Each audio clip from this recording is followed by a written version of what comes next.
بسم اللہ الرحمن الرحیم رب اشرح لی صدری ویسر لی امری واحلل عقدۃ من لسانی یفقہوا قولی۔ شادی اللہ کی ایک نعمت، قرآن پاک میں آتا ہے وَمِنْ آیَاتِهِ أَنْ خَلَقَ لَكُم مِّنْ أَنفُسِكُمْ أَزْوَاجًا لِتَسْكُنُوا إِلَيْهَا وَجَعَلَ بَيْنَكُم مَّوَدَّةً وَرَحْمَةً ان فی ذلک لآیات لقوم یتفکرون۔ اس کی قدرت کی نشانیوں میں سے ایک نشانی یہ ہے کہ اس نے تمہارے لیے تمہارے ہی جنس کی عورتیں پیدا کیں تاکہ ان کی طرف مائل ہو کر سکون حاصل کرو، اور تم میں محبت اور مہربانی پیدا کی۔ بلا شبہ اس میں ان لوگوں کے لیے نشانیاں ہیں جو غور و فکر کرتے ہیں۔ نکاح اسلام کی نظر میں ایک عبادت ہے، نیکی کمانے کا ایک ذریعہ ہے، ایمان مکمل کرنے کا ایک ذریعہ ہے۔ نبی اکرم صلی اللہ علیہ وسلم نے فرمایا بندہ جب نکاح کر لیتا ہے تو اس کا آدھا دین مکمل ہو جاتا ہے، اب باقی ماندہ آدھے دین کے بارے میں اسے اللہ سے ڈرتے رہنا چاہیے۔ نبی صلی اللہ علیہ وسلم نے فرمایا دنیا ایک متاع ہے، فائدے کی چیز ہے، پونجی ہے، اور دنیا کی سب سے بہترین متاع نیک بیوی ہے، یعنی دنیا کی سب سے بہترین چیز نیک بیوی۔ ہمارے ہاں عموماً شادیاں جس طریقے پر ہوتی ہیں اس میں وقت کا بھی ضیاع ہوتا ہے، پیسے کا بھی ضیاع ہوتا ہے، اور ایک بھیڑ جمع ہوتی ہے اور بکھر جاتی ہے۔ انجوائمنٹ صرف کپڑے اور کھانے تک رہ گئی ہے، گویا اپنی صرف جسمانی ضروریات کو پورا کرنا اور صرف مٹیریلسٹک اپروچ کی حد تک خوشی کا تصور ہونا اب مسلمانوں میں باقی رہ گیا ہے، جبکہ کوئی خوشی اس وقت تک پوری خوشی ہو نہیں سکتی جب تک انسان کی روح بھی خوش نہ ہو، اور کوئی روح اللہ کے ذکر کے بغیر خوش ہو نہیں سکتی۔ تو اس لیے اس شادی میں اللہ کے ذکر کے ساتھ ساتھ کچھ باتیں بھی نہیں سیکھیں گے انشاءاللہ، یعنی خوشی کا اظہار بھی ہو اور اس کے ساتھ ساتھ اچھی اچھی نصیحتیں بھی ہوں جو دلہن کو اور اس کی بہت سی دوستوں اور سہیلیوں کو بھی کام آئے انشاءاللہ، اور جو بھی شریک ہونے والے ہیں۔ تو ہم شروع کرتے ہیں آج کے اس پروگرام میں۔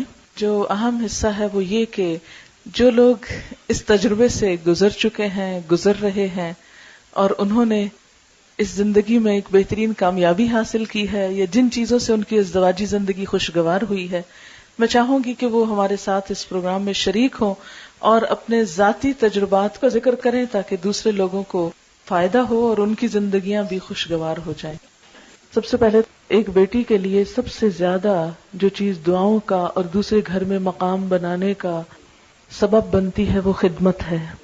کوئی لڑکی اپنی اچھی شکل سے، اپنے علم سے، اپنے ہنر سے، اپنی دوسری قابلیت سے سسرال کے ہاں جگہ نہیں بنا سکتی جو خدمت سے بنا سکتی ہے۔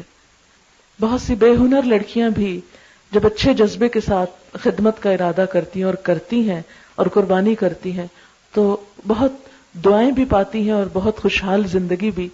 تو یہ خوشحال زندگی کا ایک راز ہے سیکریفائس اور لینے کی بجائے دینے پہ نظر رکھنا۔ نبی اکرم صلی اللہ علیہ وسلم نے فرمایا جب تمہارے پاس کوئی ایسا شخص نکاح کا پیغام بھیجے جس کے دین اور اخلاق سے تم راضی ہو تو اس سے نکاح کرا دو، اگر تم ایسا نہ کرو گے تو زمین میں فتنہ اور بڑا فساد رونما ہوگا۔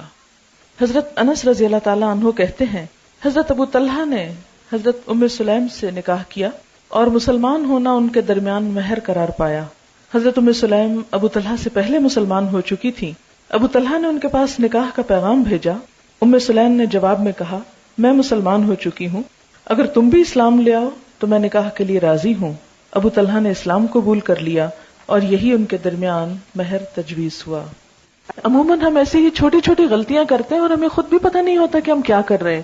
اب دیکھیں کہ عموماً ڈفرینس آف اوپینین اس لیے نہیں ہوتا کہ ہم ایک دوسرے کو ڈس لائک کر رہے ہوتے ہیں یا ہماری کوئی عداوت ہوتی ہے ایک دوسرے کے ساتھ، وہ چونکہ سیٹ اپ مختلف ہوتا ہے، گھروں کی روٹین مختلف ہوتی ہے، لائف سٹائل مختلف ہوتا ہے، تو قدرتی طور پر جب آپ ایک دھارے سے آئے دوسرا دوسرے سے آئے، جب وہ اکٹھے ہوں گے تو کچھ چیزیں مختلف ہوں گی اور ان میں اختلاف کا پیدا ہونا بالکل نیچرل ہے۔ اگر آپ اپنے آپ کو دوسرے کی جگہ پر رکھ لیں تو آپ سوچیں اگر میں اس بیک گراؤنڈ سے آتا تو میں بھی ایسا ہی ہوتا، تو اس لیے مجھے دوسرے کو معاف کر دینا. کبھی پبلکلی اپنے ہسبینڈ کو کنٹراڈکٹ نہیں کریں، کیونکہ مردوں کی جو انا ہوتی ہے، مردوں کی جو خودداری ہوتی ہے، ان کو جو اللہ نے وَلِلرِّجَالِ عَلَيْهِنَّ دَرَجَةٌ، کہ مردوں کے لیے ان عورتوں پر ایک درجہ ہے. وہ جو اتھارٹی والا ہے اس کو چیلنج نہیں کریں کبھی. اس کو چیلنج کر کے خود آپ نقصان اٹھائیں گے. اس کو وہیں رہنے دیں، اس کو برقرار رکھیں، وہ آپ کے فائدے کا بھی ہے. اور اگر اس معاملے میں اس نصیحت پر عمل ہو جائے کہ ٹھیک ہے اختلاف بھی ہو گئے، آپس میں محبت سے بھی انسان ایک دوسرے سے جھگڑتا ہے، روٹتا ہے، سب کچھ چلتا ہے، ایک نیچرل لائف کی علامت ہے، لیکن لوگوں کے سامنے نہیں، کیونکہ شوہر اپنی بے عزتی کو ہمیشہ دل میں رکھ لیتے ہیں اور پھر جگہ جگہ انتقام لیتے ہیں اور زندگی تلخ کر دیتے ہیں. اس لیے ایک کڑوا گھونٹ بہت ساری خرابیوں سے انسان کو بچا لیتا ہے.